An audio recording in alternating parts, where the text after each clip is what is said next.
On November 3, 2000, George W. Bush became only the second son in American history to follow his father's footsteps into the White House.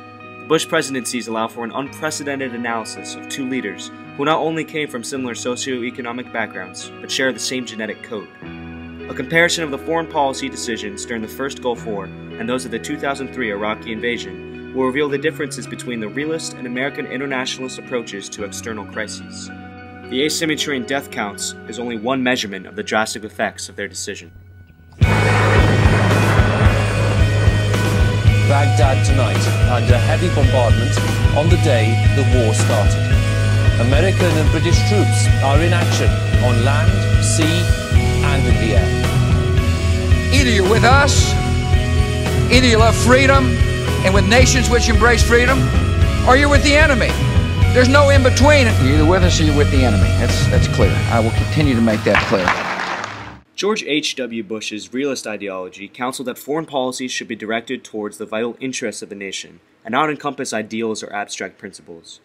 He preferred order over liberty and abstained from conflicts in Yugoslavia and vocalized the influence of vast oil resources in his 1992 intervention in Somalia.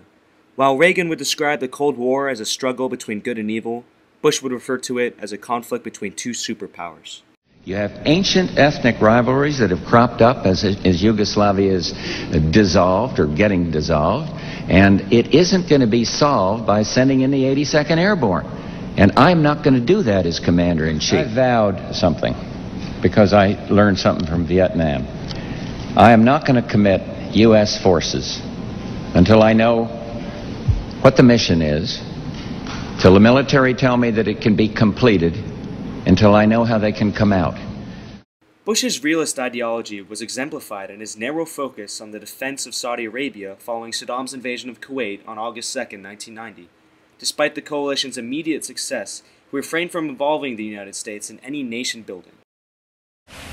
Our objectives in the Persian Gulf are clear. Our goals defined and familiar.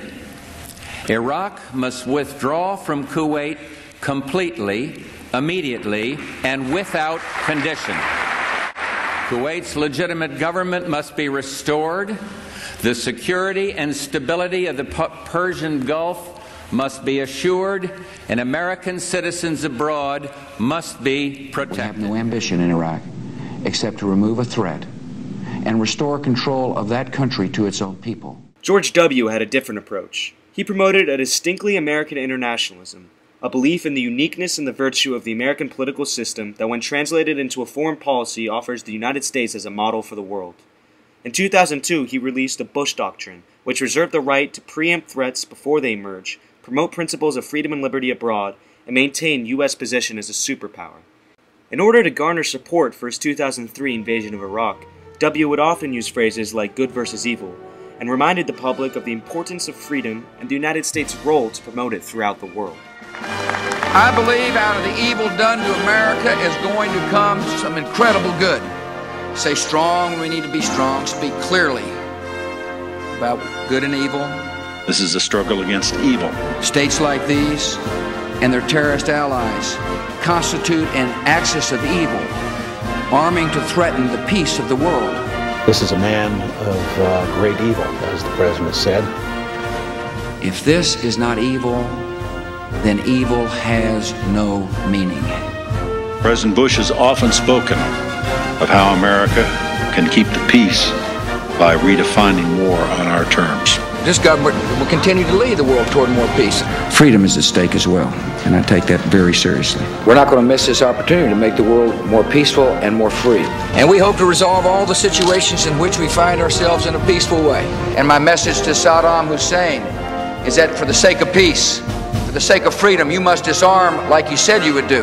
I believe that we can achieve peace. And I'm firmly convinced if we have to, we will act in the name of peace and in the name of freedom.